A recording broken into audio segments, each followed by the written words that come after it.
welcome back to part 2 of this episode of the Chophouse, which is around grief and in particular the loss of a father. Mikey and I were blessed to have Franklin, King of Trainers Boateng, join us in the Chophouse studio, and we spoke candidly about what it was like to lose such great men in our lives. Thank you to everybody that reached out after watching the first part of this episode, and all of your comments and all of the love that you sent our way. It's really, really, really appreciated. And we hope that this episode as well gives you something that you feel you can connect with. You know, sorry, before I start this video, when you was talking about your dad's funeral, like, the one thing I remember, like, so obviously within our family, my dad went, Uncle Sandy went, and you know, you have the opportunity to properly say goodbye. And I think that's one of the things that it just pisses me off. And I remember logging in to, and I was like, I probably logged in for about 5 minutes because it felt so weird to be like, I can't be there. There was something from that. I know we've landed on that for a hot minute, but him talking about writing the eulogy is what really hit me, because I was trying to be like, oh yeah, man, I'm gonna handle these ones. It's not, but when I heard the eulogy, I was like, I felt my body just because, bro, writing those words was mad, man. And it's very it's like you're admitting. This is what I felt. It's like a letter to you're like admitting. I'm writing this, and it's. So I am really having to admit that this person has gone, and now I have to put it down in words. Yeah, man. But yes, that was, bro. It was nuts. I feel for my older sister. You know, she couldn't even get over. You know, and she had to watch it on her. Now that time, you know, I want to say this to everyone watching, like, who lost someone during that time. Yeah, it's not about, well, my one was worse or whatever. Nah, it's not that. But bro, it was the next thing, because you can't grieve in the right ways. You can't. To support the energy that you would have around. I think people coming to your house, talking to you. Do you know what I mean? We couldn't do that. Like, the one thing that did happen, food. Food was just coming. People, and it's our culture, innit? Yeah. Like, when my dad died, I think that's when I began to really understand the culture and the community sort of thing. And so even so, as far as to say is, like, when all of that love was poured on our house, I was like, sadly, when it's somebody else's time, I really want to pour all of that back, because you get it, and we're going through it now, and you just want to, because that's who we are, and when I check it, actually a lot of my identity is steeped in that. Is like, when it's time, I will be there and I will support you. You see, you took me back to 2 moments where that one time when I came in, I think the what's their names? The lodge came and did their thing, and we were standing on the outside, and I came and hugged you. I just was holding you, and bro, it's like, in my head I was like, this is too early. I remember feeling that. And then Uncle Sandy's one as well, when we was having a little bit of problems with the coffee, and then I came and put my arm around Russell. So Russell was at the front, and I put my arm around him, like I didn't want him to fall. So I put my arm around him, and then he went. He looked at me like, "Who's that?" And then you took. I think you took a beat. He was like, "What the hell's going on?" But it was necessary though. It was support. Yeah, I was trying to support in all forms of it. And you know what's crazy is that it's like, I'm happy that we had this conversation. Is, I think as men, especially black men, we find it difficult to take support in all types of ways. Even talking about it, you know, it's taking a bit of a breath on my shoulders. You know what I'm saying? It's like, I don't know. Weight off my shoulders, and it's like, it's all support in some ways. You know what I mean? But we find it hard. We're like, you know, because we grow up in such a masculine society. When someone hugs you and stuff, that's what I'm saying. My dad never used to hug me. So all of those things, like, even you just saying about your dad going, "We love you," me and your mum, we love you. And then I sat here for a second going, I don't ever recall my dad saying, "I love you." Not to say he did. And I know, so I'm not sitting here going, "Oh, did my dad love me?" I know he did. 100%. But actually the words, I don't have that. I don't have that. And my dad going to cuddle me, I don't have that. You know, but It is what it is. Yeah. Yeah, I don't think Dad physically did he. No, he must have. I've hugged him, Yeah. so yeah, it was. Yeah. I've definitely hugged. You have to definitely hugged my dad. hug by force. Yeah. I don't think my dad's ever been like, Yeah. outwardly. come here. Like, But you know what? Let me- The one thing I wanted to make sure that I said to myself, okay, I might have some talking points, but there was one point that I had to make, just surrounding the fact that we're perseverance and the idea that we're going on. And maybe this is something said at the end, but it's really become very, very potent for me to say now, so I don't forget. Is that the one stark thought I had when Dad went was I was like, wait, hold on. You were looking after me, getting me to school, doing all of these different things with me in my life, and you lost your dad. I felt so emboldened after that. At the fact that, wait, hold on, you were holding this that time. Because if I'm feeling this, because like you're saying, they wouldn't outwardly say, oh, when my dad died, did it? Yeah. I saw my dad cry when his dad died. I saw my dad cry when his sister died. That's the only two times I saw him cry as a young adult. Yeah. But fam, I said, wait, hold on. You were able to do all of that with this. Yeah. Yeah. Now I know what it is. Yeah. Yeah. So yeah, Mike, And grief get on is- with it. You know, I often tell the story of when I went to pick my GCSEs and I wanted to pick drama, and my dad was like, what are you going to do with drama? Pick a proper subject. But I very rarely tell the story of that same evening. And I don't know why it sticks out in my head so much, because I can't remember what the catalyst was for the conversation. But we're walking up the stairs to go to the art block. And he's just walking a little bit ahead of me. So obviously he's taller than me anyway, but taller. I just remember looking up to him and having that same exact thought of like you've lost your dad. His dad died before even my brother was born. And it's that thing of like, I'm looking at him thinking, in that moment, I'm thinking, if I lost you now, I would be like distraught. Yeah. But yet you're just dad. You just got up and you're coming to take me to Like school. you're just dad and you get on and do everything. And it's like, how is that? Yeah, bruv. So I was so emboldened. Like, I think there was something that he said in that, because that's maybe what triggered it. It's just, keep the show going or whatever he said. And that's, bruv, it turned me up. I'm turned up on another level with the idea of what I need to achieve. Because I do have this, I don't know whether you have this, Franklin, but I've now given my dad's age as my life expectancy. Yeah. You know, that's Femi Oyeniran. Yeah. So when I did the Grind Hustle Repeat with him, and so his dad died at the age of 30 something. Wow. And he said, and so he was very young, and he said that he always never saw himself living past that age. And I must admit, so my dad was 54, and especially this year where I've had like some health scares and whatnot have you start to look at those numbers with a little bit of trepidation, like, yo. You know, I just want to also mention as well as my mum, she's a soldier. Because unfortunately, we have to shout out the mums. Yeah, Facts. unfortunately, every year for the past, I would say 7-8 years, she's lost a close relative. Wow. She had like 7 brothers and sisters. So she lost, like, first it was her brother, then her brother, then her older brother, then the eldest brother, then her sister. Then when she went to Ghana for her sister's funeral, her remaining brother's wife died while she was in Ghana. Let me explain. So While we're she's in going Ghana, through a funeral. So she's going through. So while she's in Ghana, her brother, who she went to stay with, his wife dies while she's in Ghana. She then comes back. She comes back here, goes back to the burial of goes back to bury his wife.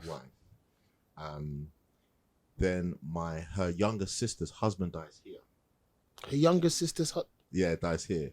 Uncle Kwame. I remember I went to see it. I didn't see that. And then she comes back. Everything's cool for probably about a year. Then her other sister passes. Yeah, so it's like, you know, I have to say my mum is so now out of the 7 brothers, it's only her and her sisters left. Her and her younger sister left. Yeah. Wow. And like they've all, you know, and every year So probably about 6, 7 years. Someone she's lost someone close, and I don't know how she does it. She's very prayerful. She's church secretary. She's always so busy. Yeah. But it's just that whole thing must go on. My mum is the definition of that. Do you know what I mean? Yeah, just keeping on going. And I think without my mum's strength, I would have been. Yeah. Because my mum just let's have a family meeting. Yeah. But do the food. So who? Because that is such a. Who is the person from Kwewu? Your mum? No, both your mum and dad. Yeah. My dad's from Kwewu. My mum's from Kwewu, but my dad went to Volta region, and the Kwewu school at the top of where the church is right at the top. Yeah. That's where my mum went. Okay. Yeah. And it's funny because that's a very Kwewu attitude. The family meeting. Oh, yeah, family. You know what I mean? Because it sounds like what my dad would do in all those circumstances. And what's nuts now is I'm thinking my dad went to a couple of those funerals that you're describing. My dad would have been there. 100%. I remember that very well. Yeah. It's mental. I'm so sorry, man. I didn't know you were talking about. Yeah, I'm sorry. I'm talking about that man, bro. Oh, man. It's mad. That's insane. Oh, Yeah. Okay. Video number 2. 2. How many you got? The thing is, I've got 3, but I'm looking at the time. And what I'm going to do is I'm going to do video number 2, and then for the last one, I'm not going to play it, but I'm just going to ask the question that I was going to ask. Okay.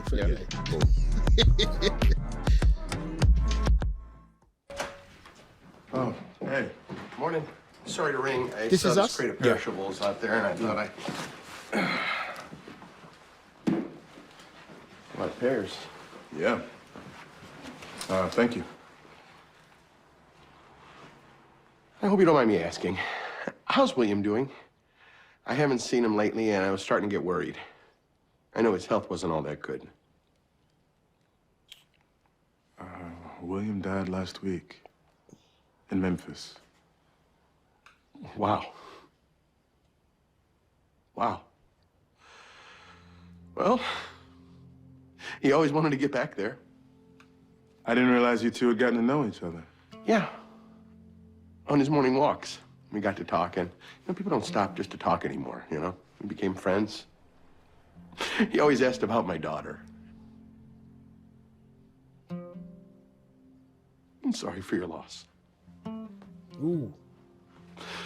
This neighborhood will miss him.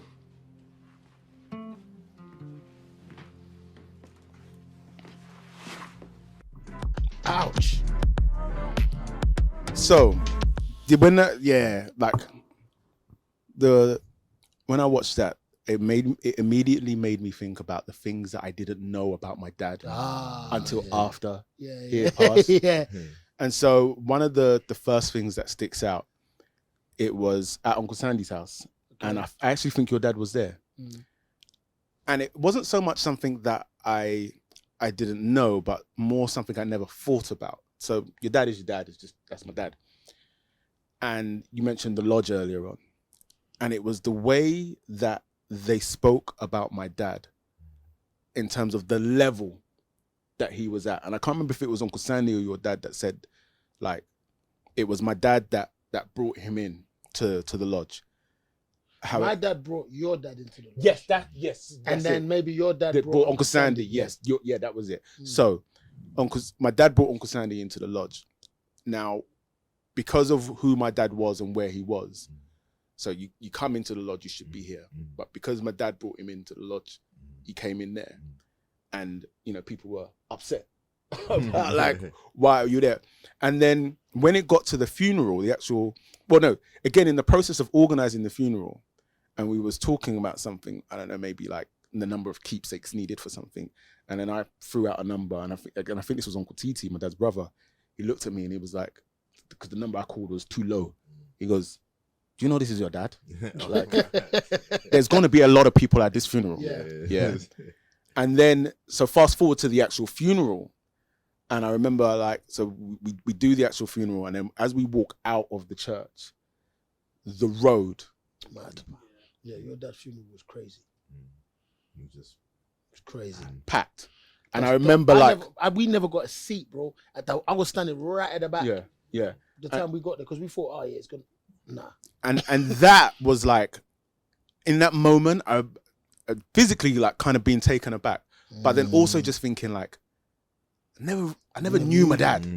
or there's there's a side or lots of sides to this man that I just never got to know. Yeah.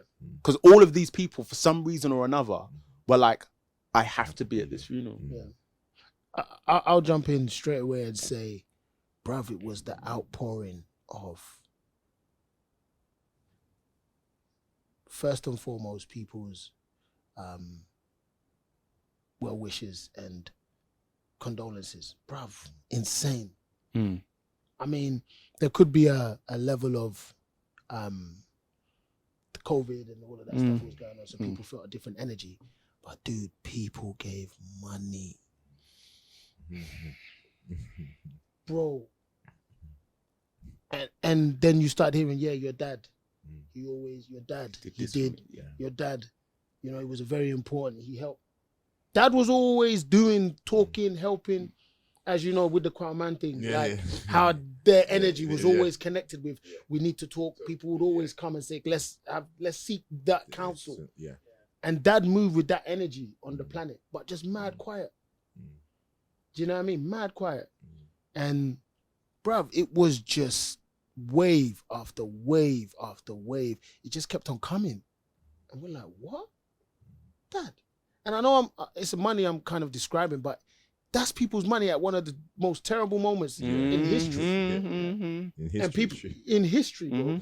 And people are connected with the idea of, now we've got to support this family and this man. But it goes back to the thing of like the culture that I'm saying as well. Like my dad died at something like 1 o'clock in the morning. Yeah. We drove back to the house, and then immediately my brother had to start calling people in the telephone book. Some of y'all remember what that is. And he's going through the telephone book. And one of the first people was one of my aunts that lived in Kent. By 3 o'clock in the morning, she was there at the house. And then I keep saying we could have fitted a revolving door in the front of the house. Yeah. People coming in. And I remember the thing that confused me at the time is everybody turning up with like 24 pack of Coke, super malt. And I was like, what is all this? And then in my mum's bedroom, the side just building up. And then as the preparation for the funeral starts to begin, This starts going down. well, no, but I understood because I mean, maybe because my head was somewhere else anyway. But I was like, all right, I get it. People bring you food and drink to, you know, because you're not cooked. But like, this is a bit excessive. But then I realized, like, yo, and then as you said, the donations start rolling in. Bro, it's insane. Yeah. Everyone knows the realities, and sorry, Franklin, I don't know. But No. I mean, look, it's like, I guess it is the same thing, really. The donations, the drink, and just the overall support. I was lucky enough to hit the tail end. So that September period, it was still locked down, but you know, people were starting to move a bit. Hey, we can flex a little. Yeah. And it was actually my mum, because with, you know, what my mum used to be the quote, man. My mum was like, tell people just to just be easy, and not come in the droves. You get what I mean? Yeah. And I think that's what it was. She actually tried to tell them to just, it's okay. We're not going to do, because we didn't actually do a 1 week, you know? Like, you couldn't. We couldn't even, So yeah, it was, I think it was mainly the support, the drinks. And what it made me realize is it kind of deep rooted our culture for us. Because when I went back to Ghana, I hadn't been back for so long. I had businesses out there, my cousins messed it up and so many things. So I hadn't been back to Ghana for about 6-7 years, you know, since my dad's funeral. And then going back, it's like, you know, this is home, you know. This is where I'm from. You know, when you actually, it just cements you. Yeah. I'm taking my dad back to where he, you know, and I was like, you know, and it's just, you know, now we're doing his gravestone and, you know, all of that. You think, this is, you know, when you actually like, this is where I'm from, you know. Do you get what I mean? And I think that was, for me, the whole after, like, just, oh no, we can't lose this culture. 100%. I have to. That's what I'm saying. My son, he just turned 8 on Tuesday. Oh wow, happy birthday! Thank you. And I have to tell him, bro, you know, I want to be buried next to mom and dad. You know. Wow. I'm gonna tell him that from the young age. I'm gonna say, look, Rain, don't, you know, and as you know, but I have to go home. And because I have to complete my dad's, you know, my dad, they worked hard. They built a big house split into 2 big apartments and an outhouse and everything. He never got to stay 1 day in it. Wow. Damn. If I show you how big our house, I think I've seen the pictures. It's huge. It's like So there's a that 14-room always house, upsets and me, then- you know. You know what I mean? He never got to stay one night. And that was their unfortunate and stroke fortunate, because they've committed and they dealt with something, but it's like that was the burden that they left with, to bring something home. Yeah. Because my dad did that in Kwewu, Yeah. 14 bedroom house, but the bedrooms, it's like there's 4 on this side, 'cause that was for us. Yeah. And then the other side, Mhm. that's where the family lived. Uh, And he always had to do that. yes. You No, build when it. he left, that was the mission. That's it. You know, so Yeah. build something, and that's what it is. We need to, as whoever's watching this, whether you're Ghanaian or not, wherever you come from, you got to continue legacy. For sure. You know, I done an audio book, Build a Legacy or Die Trying, and I'm probably gonna do a part 2 talking about Ghanaian heritage and the legacy we have to leave. And it's funny you were saying you're filming. You said you're filming some stuff for. Yeah, with your uncle. Your with uncle. Uncle Yeah, Ellis. yeah. So I said that because it doesn't matter. All black people, let's just say, we're sitting on thousands of Polaroid pictures, printed pictures, thousands, all of us. Yeah. Suitcases. Yeah, suitcases, exactly, suitcases. And I remember when we're going through what pictures to use for my dad's. Yeah. Well, you know, That you was go actually through- really enjoyable, Yeah, you know? yeah, yeah, Because you did kind of, you start, oh, wow. yeah. And you start seeing your cousins, you take a picture Yeah, of them. Yeah. And you know what I said, and I'm gonna do this, and you know, it's been a minute. I haven't actually got round to doing it, but I'm gonna produce like a Black Legacy website, right? Where I'm gonna start with all the whole party pictures that my dad took and all that. And I'm gonna start. I said this to one of my friends, Angela, and I said, look, and one of my friends, Bridget. I said we need to digitalize our culture. We do. Yeah. And our Yeah. immediately. It's Yeah. interesting. Immediately, like, because if we don't do it, Yeah. we are sitting on gems of Yeah. pictures. Yeah. And if we don't do it, unfortunately, Yeah. I don't think my son's gonna do it. Yeah. just about to say it. And could you end miss a with us. generation. Yeah. It could And end then- with us yeah. if we don't do it. If Because we- then- Yeah. because they're not gonna. Yeah. They might not have the time. But that's the There's no thing. connection to Yeah, it, actually. yeah. Like, you'll get a special Yeah. one, the historian. Yeah. Yeah. But lots of kids Yeah. love that. Yeah. And then that's just gonna get thrown away. Yeah. So the last question I'm going to ask you guys is, what is the biggest lesson that you learned from your father? Oh, wow. The biggest lesson I've learned is to just really try to be a good man. And a good man has so many layers. Mhm. You know what I mean? Because we're not perfect. Yeah. We're not perfect. But my dad was just a good man. Like he definitely wasn't perfect. But he treated everyone. He always had a smile for everyone. He always had a handshake for everyone. You know, and even one of my friends, Marvin, said, like from young, my friend Marvin used to come to my house. He would say, you know one thing I remember about your dad? He would always say, come and shake my hand. You couldn't wave at my dad. Yeah. He'd be Who like, were you come and waving? shake my hand. Do you know what I mean? Like, I think you came to my house one time. Yeah. You shook- Like he was always, they were saying it's like, It was a big Benz outside, I remember. yeah, my sister's bed. But yeah, they come and shake my hand. So it's very, treat people from adults from young. You know, like a handshake Yeah, is yeah. very adult. Do you know what I mean? Yeah. You know, so that's one thing I've learned. Just try your best to be as good as you can and achieve, you know, what you can. Ah, man. There's so many, and to pinpoint one is challenging me at this moment. But I'm trying to stay in the space of his energy. I think it was like, Dad really, he always felt approachable, no matter who you were. Like, even though he was very, very stiff, like as a individual, like in the sense that, you know, very his tone, his energy, but he was approachable. Like, he's the guy that will go to flipping, jump on a plane to Ghana and be smiling, and the next minute they say, "Oh yeah, have first class," and just say he got upgraded. Yeah. Dad had that, and like My you dad said, had the same thing. yeah, Exactly the same thing. and like what you're saying, it's like that had a bad part as well. Is that he did certain things which just wasn't right. That his charisma got him into problems with. Do you know what I mean? And I think that's the biggest part of some of the lessons, is that all of your attributes, just understand and know that have both like a light and a dark. And yeah, man, he just was approachable. He was friendly, and he was quite simple as well. Simple man in terms of like the things that made him happy, and the time that he spent with you was always joke and a laugh. And yeah, man, I love that guy, bro. So his energy, definitely. That's the one thing that I think I learned is that just be warm. Yeah. And just, you know, because everyone who ever spoke about him always spoke about that warmth. Similar to both of you, really. Just the thing of, so going back to what I was saying about from his funeral, but like just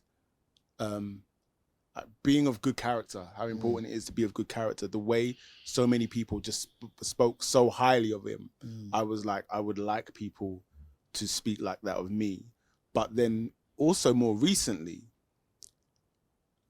one of the lessons I've learned is like, so my dad was relatively young when he passed away, 54, had a aneurysm, burst, high blood pressure, all of that. And then earlier on this year, I've then have my own high blood pressure thing. And when I'm in the room with the nurse and she's taking my blood pressure and it's gone through the thing, she's asking me about, do you have a history of, and I tell her about my dad. And it's almost like she's looking at me, scolding me like, you should know better. Yeah. And in that moment, the lesson was, I have to be better than my dad. Yeah. So for whatever it was in terms of his health, I have to be better. Yeah. You know, because I remember just sitting there, just tear coming down from my eye, thinking about Nana, thinking about the boys. Yeah. Yeah. And then I'm like, I remember just having this stupid half grin on my face, like, rah, I'm actually gonna like tap out like my dad. Wow. And then just being like, all right, no, that's the lesson.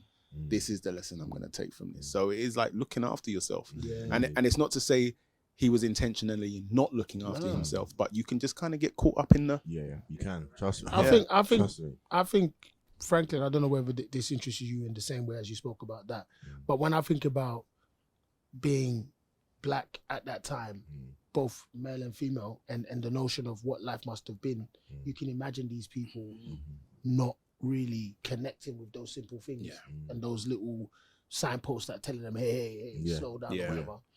And I think that that's a big misstep of people when they talk about the upbringing of specifically black people in the UK. That really, do we take into consideration the circumstances that these people were I live in when you was getting beaten? And I think it's another conversation. When you was getting beaten for whatever and whatever, it might not have been because you did something bad. It might just been the day, and you just did the last thing that took them over the edge. Do you know what I mean? And I think that that's another piece that we should uncover. As a culture, that people need to understand that, fam, a lot of these things that we now do class as trauma are kind of passed on based upon the nature of the life that these people were living and were had to deal with, you know? Guys, bro, it's been emotional. Obviously going to be my absolute favorite. Nah, you're gonna be favorite. Because it's so important. I don't even think you guys know what you have done, but what you've opened up for people that are going to be watching this. Monumental. Like, honestly, where do you see this? 3 black men talking openly about grief. Honestly, huge pats on the back. This is amazing. Thank you. Wow. And your honesty and candor. Man, I tried my best. I was like, nah, Franklin started. When you were talking, and what happened first is your eyes start glistening. I said no. And then I sat here and I went, do you know what? This is long. Because I can feel everything bubble up inside of me. I'm watching you. And then there's a moment where I'm like, I don't want to do this. Yeah. But those are the things. That's when it's important to let it out. But everybody, all of our bodies also need it as well.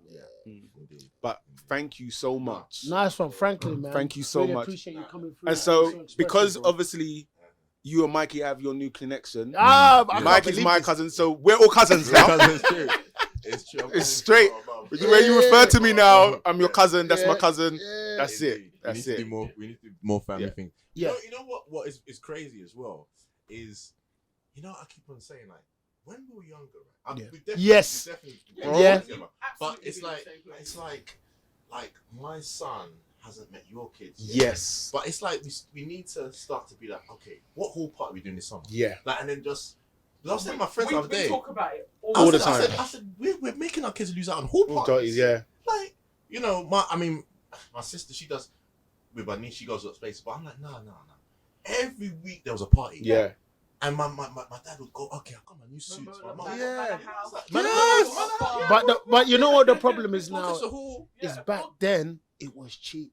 That's what they always tell us. Yeah. Michael, man, them times it was cheap. Now you're you gonna know charge what I mean? people for electric.